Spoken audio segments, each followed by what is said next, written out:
Saudara, mundurnya Mahfud MD sebagai Menko Polhukam yang diumumkan siang ini, apakah mengonfirmasi situasi kabinet yang disebut-sebut sudah tidak nyaman? Kami bahas bersama BK Ulung Hapsara, TPN Prabowo Gibran yang sudah hadir di studio. Mas BK, selamat datang. Kita juga akan sapa lewat sambungan Zoom, ada Pak Hasrullah, dosen Ilmu Komunikasi Universitas Hasanuddin. Pak Hasrullah, selamat petang waktu Jakarta, sudah malam di Makassar ya? Sudah malam ini, sudah maghrib, bahkan sudah mau isya ini. Oh, baik, saya ke Pak BK dulu ya, Pak Hasrullah ya. Mas BK, kalau kita bicara soal pengunduran diri Pak Mahfud, jadi apa sebetulnya alasannya? Sama seperti apa yang disampaikan, ini untuk menjaga etika bernegara? Ya, saya kira dengan pengalaman Pak Mahfud selama 25 tahun di 3 ranah kekuasaan dan itu menjaga betul norma dan etika bernegara, saya kira memang Pak Mahfud alasan kenapa mundur adalah untuk menjaga etika bernegara itu yang paling utama begitu. Artinya ini soal prinsip dan nilai yang memang selama ini dipegang Pak Mahfud sepanjang karir di pemerintahan. Itu saya kira yang paling utama, Mbak. Itu kan awalnya dimention oleh Pak Ganjar. Ya. Jadi ini atas permintaan Pak Ganjar atau memang murni Pak Mahfud ingin mundur? Ya, Pak Mahfud sebenarnya sudah menyatakan begitu ya, mengungkapkan keinginannya untuk mundur, tapi kan menunggu momentum yang tepat. Hanya kemudian memang dalam satu kesempatan Mas Ganjar juga meminta Pak Mahfud untuk mundur supaya mencegah adanya konflik kepentingan, dan itu saya kira terkonfirmasi hari ini dengan Pak Mahfud yang menyatakan diri mundur dari kabinet. Nah itu dia, mencegah etika atau mencegah konflik kepentingan, juga etika bernegara seperti yang disampaikan Pak Mahfud. Ini murni itu atau memang ini adalah katakanlah strategi politik? Saya kira begini, ada 3 poin utama yang ingin saya sampaikan yang terkait dengan pernyataan mundurnya Pak Mahfud tadi. Yang pertama dari ranah etika dan moral. Ini yang jadi fundamen, artinya mencegah ada konflik kepentingan itu didasarkan pada etik dan moral dan nilai yang dipegang oleh Pak Mahfud. Itu yang pertama. Yang kedua adalah tata kelola pemerintahan yang baik. Saya kira Pak Mahfud kenapa kemudian menunggu momentum yang tepat, ada beberapa tugas negara yang belum selesai. Dan itu yang kemudian kemarin disampaikan dalam masa transisi itu. Artinya menyelesaikan dulu beberapa tanggung jawab Pak Mahfud sebagai Menko Polhukam. Dan yang ketiga, saya kira kaitannya dengan elektoral ini. Elektoral dengan mundurnya Pak Mahfud saya kira justru membuat pemilu semakin bermartabat. Artinya mencegah supaya apa-apa yang menjadi fasilitas negara itu tidak digunakan untuk kepentingan politik elektoral. Nah itu kemudian sempat ditanya, ini kan pemilu sudah, tepatnya kampanye sudah berlangsung kurang lebih sekitar 3 bulan begitu ya. Ini disampaikan oleh tim TKN yang kemudian menyebutkan gini, kenapa baru sekarang, kenapa nggak dari awal, kenapa nggak mundurnya dari awal, kenapa baru sekarang nih udah mau pemilu baru mundur gitu. Iya, makanya saya yang pernyataan ketiga saya kenapa baru sekarang itu kaitannya dengan jawaban yang nomor 2. Poin kedua, artinya menyelesaikan tugas-tugas dan tanggung jawab sebagai Menko Polhukam dan apa juga yang menjadi kontrak dalam tanda kutip kontrak politik antara Pak Jokowi dan juga Pak Mahfud ketika Pak Jokowi mengangkat Pak Mahfud sebagai Menko Polhukam. Ini kan yang tadi kenapa kemudian Pak Mahfud menyampaikan saya baru akan menyampaikan lengkap setelah ketemu dengan Pak Jokowi. Karena Pak Mahfud juga sempat mention saya diangkat secara terhormat, saya juga harus secara terhormat. Tapi nanti kita akan bahas lagi. Saya ke Pak Hasrullah dulu. Pak Hasrullah, apa yang Anda baca dari mundurnya Mahfud MD di tengah kontestasi politik ini?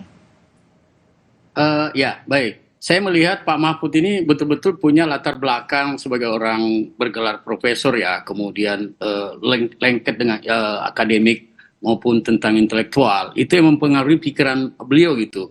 Ada sesuatu, sama ini katakan BK tadi, karena sudah ada kepentingan politik pergesekan, mestinya sejak minggu lalu sudah menyatakan, tapi sebaiknya sebagai pejabat negara, begitu dicalonkan sebagai wakil presiden, calon wakil presiden mestinya dia mundur. Jadi siapapun yang berkontestasi dalam pemilu kali ini harus secara martabat ya, secara moral ya, bahkan secara etika mengundurkan diri siapa saja ya, tidak termasuk siapa saja ya. Artinya saya melihat apa yang dilakukan Mahfud ini sebagai contoh, walaupun barangkali sejak minggu lalu sudah mengumumkan ada 15 menteri, tapi itu baru desas-desus.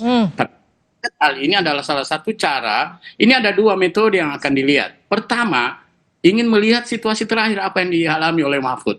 Dan itu sangat terpukul, tanda kutip ya, waktu debat kemarin kayaknya agak risih juga dia dengan semiotik muka yang diserang oleh Gibran.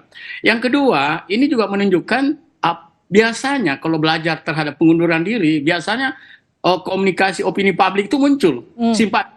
Ini salah satu strategi dalam memenangkan sebuah pertarungan. Karena saya melihat survei daripada dua, baik nomor 1, nomor 3, survei yang kita lihat itu masih harus diangkat supaya bisa mengimbangi masuk ke putaran kedua. Jadi ini adalah salah satu strategi sebenarnya yang dilakukan oleh Mahfud. Dan dia bukan orang bodoh, dia orang cerdas melihat situasi seperti ini. Kira-kira di hari keberapa saya harus mengumumkan. Dan ini sangat sangat memberi appreciate. Dan ini juga contoh kepada tidak hanya kepada Capres, juga kepada Capres yang sementara ini juga berlaga dong. Karena untuk menghindari kepentingan, tidak boleh hanya dalam bentuk pernyataan, tapi realitas apa yang dilakukan fasilitas negara yang digunakan itu masih kabur semua. Dan kalau dia mengatakan bahwa saya mundur, berarti tidak ada lagi kepentingan yang bisa merugikan pada negara. Kemudian kita berharap ya apa yang dilakukan Mahfud itu benar-benar jernih yang lahir dari moral dan etikanya gitu. Soalnya satu aja, saya yang Pak Mahfud mestinya sejak minggu lalu atau sebelum Anda tampil menjadi capres, mestinya sudah mengatakan diri sehingga lebih clear gitu. Jadi wajar kalau teman-teman yang lain mengatakan bahwa ini lihat situasi, tapi itulah permainan politik yang kita lihat dalam dramaturgi yang disampaikan dari setiap apa yang disampaikan oleh Mahfud di depan publik itu. Jadi kalau Pak kalau Pak Jokowi mengatakan bahwa tidak ada masalah dalam kabinet ini, tapi ini bisa menjadi bola salju kalau tidak terkendali dengan baik. Jadi disinilah opini yang coba dibangun sehingga bisa melihat bahwa menarik simpati publik. Saya kira begitu. Jadi kalau menurut Anda ini murni mengkonfirmasi bahwa memang ada ketidaknyamanan di tubuh di internal kabinet itu, di para menteri, ataukah memang ini murni strategi untuk meraih efek elektoral seperti yang juga tadi sempat Anda sampaikan? Ya, saya kira ini salah satu strategi yang utama ya. Saya kira Pak Mahfud sudah menghitung ya, kapan dia harus mundur, kapan tidak gitu. Mungkin ini adalah waktu yang tepat menghadapi debat terakhir gitu. Kemudian yang kedua, ini juga ingin membranding dirinya bahwa dia betul-betul bisa bersih terhadap tuduhan yang sifatnya menggunakan fasilitas negara. Dan sayangnya satu, sebagai orang dari timur, mestinya Pak Mahfud mundur sejak awal, sejak pencalonan, sehingga bisa dan clear terhadap apa yang dilakukan. Cuma catatan juga sebagai pengamat, siapapun yang terlibat dalam pilpres ini harus berani dengan jantan mengatakan secara bahwa saya tidak akan menggunakan fasilitas negara dan menyatakan mundur dari jabatan yang ada yang diduduki sekarang. Artinya menurut Anda ini langkah ini tidak hanya boleh dilakukan Pak Mahfud tapi juga harus diikuti oleh yang lain begitu ya? Wajib itu, nggak bisa supaya lihat bahwa mana memang petarung yang tangguh. Ya, petarung yang tangguh itu menghadapi bahwa menghilangkan terhadap subjektivitas dengan fasilitas yang ada tidak hanya diomongkan, tapi disampaikan, dilakukan secara gitu. Pak BK gimana tuh Pak BK? Seperti dari pertanyaan saya, harusnya mundurnya dari awal. Kalau kayak gini jatuhnya jadi terbaca seperti strategi. Ya sebenarnya begini, itu kan yang kembali kepada yang saya sampaikan di awal tadi bahwa ada beberapa tugas atau tanggung jawab atau kasus yang kemudian masih ditangani Pak Mahfud dan itu belum selesai. Misalnya soal tindak pidana pencucian uang, terus soal kasus korupsi yang itu diungkap oleh Pak Mahfud itu kan juga harus dipastikan betul bahwa itu selesai, kemudian juga ditindaklanjuti oleh penegak hukum. Itu yang pertama. Yang kedua juga ada beberapa kebijakan-kebijakan strategis pemerintah yang itu juga harus dipastikan bagaimana ke depannya nanti. Misalnya begini, tahun lalu Presiden mengeluarkan soal keputusan Presiden terkait dengan pemulihan korban pelanggaran HAM yang berat. Dan itu belum selesai sampai tahun kemarin. Dan ini karena juga kepresnya juga berakhir tanggal 31 Desember. Nah ini kan juga harus dipastikan bagaimana ke depannya, transisinya. Dan ada beberapa kebijakan-kebijakan lain, misalnya juga tim percepatan reformasi hukum. Ini kan Pak Mahfud membentuk tim itu. Apabila itu juga belum jelas bagaimana ke depannya, itu yang harus diperjelas terlebih dahulu sebelum ngomong soal mundur. Jadi ada soal-soal tata kelola pemerintahan yang itu juga harus selesaikan terlebih dahulu sebelum kita ngomong mundur. Itu di situ hanya karena elektoral. Jadi itu yang saya kira pelajaran dari apa yang disampaikan Pak Mahfud hari ini. Kalau tadi sempat kita dengar ada alasan yang kemudian dikemukakan dan direspon oleh Presiden Jokowi yang menyebut alasan personal memang kalau untuk mundur dari kabinet. Itu apakah kalau Anda melihat itu bagian dari mensimplifikasi alasan mundurnya Pak Mahfud atau gimana? Ya, Presiden kan menyatakan bahwa mundur itu hak seseorang. Dan itu betul.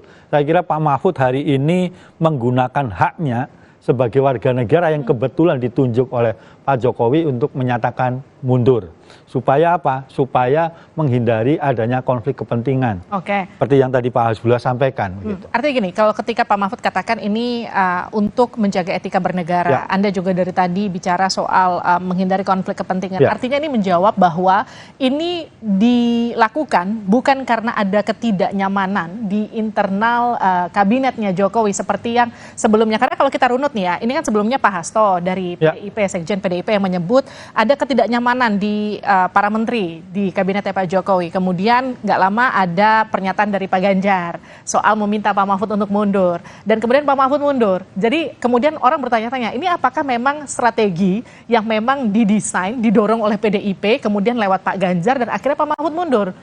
Saya melihatnya konteksnya lebih luas dari sekedar internal bagaimana tim 03 itu menyampaikan gitu ya. Tapi lebih misalnya hari-hari ini kita menyaksikan misalnya ada kekerasan yang dilakukan oleh aparat terhadap pendukung-pendukung paslon. Kan ada kemarin itu terakhir di Gunung Kidul misalnya ada seseorang yang membentangkan spanduk begitu menyambut Pak Jokowi, tapi kemudian aparat dengan serta-merta menangkapnya dan merampas spanduknya. Sementara di tempat lain ada pendukung pasangan calon lain melakukan yang spanduk mengibarkan spanduk tidak didapat apa-apa begitulah, perlakuan yang berbeda. Terus juga pernyataan presiden bahwa kemudian presiden boleh kampanye, terus menteri-menteri juga begitu. Ini kan konteks yang saya kira ini kita sedang mencoba menggeser standar keadaban atau standar etika bernegara kita saat ini hanya karena elektoral. Padahal yang seharusnya itu sebaliknya. Gitu. Kita harus betul-betul menjaga supaya para pejabat publik tidak dengan serta-merta menggunakan kewenangan, menggunakan fasilitas itu yang ini kemudian dipakai. Baik, itu yang kemudian jadi pertanyaan saya. Dengan posisi Menko Polhukam, yang juga sekarang posisinya sedang berkontestasi di Pilpres. Bukankah sebetulnya dengan posisi itu beliau bisa sambil juga mengawasi apa juga yang terjadi di tengah kontestasi ini? Artinya sebetulnya posisi Menko Polhukam itu lebih menguntungkan dibanding dia mengundurkan diri. Saya kira begini, itu yang kemudian dihindari adalah konflik kepentingan. Nanti kemudian satu saat mungkin gitu, dan meskipun saya yakin Pak Mahfud tidak gitu, ada benturan konflik kepentingan di situ gitu. Tiba-tiba dengan intensitas kampanye gitu ya, yang sedemikian cepat ini menjelang tahap-tahap akhir, Pak Mahfud juga mungkin terpleset gitu ya, dan saya menggunakan fasilitas negara dan itu yang dihindari.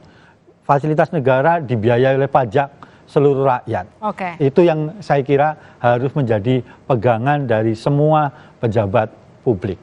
Pak Asrullah, besok Pak Mahfud akan resmi mengundurkan diri bertemu dengan Pak Presiden, betul ya?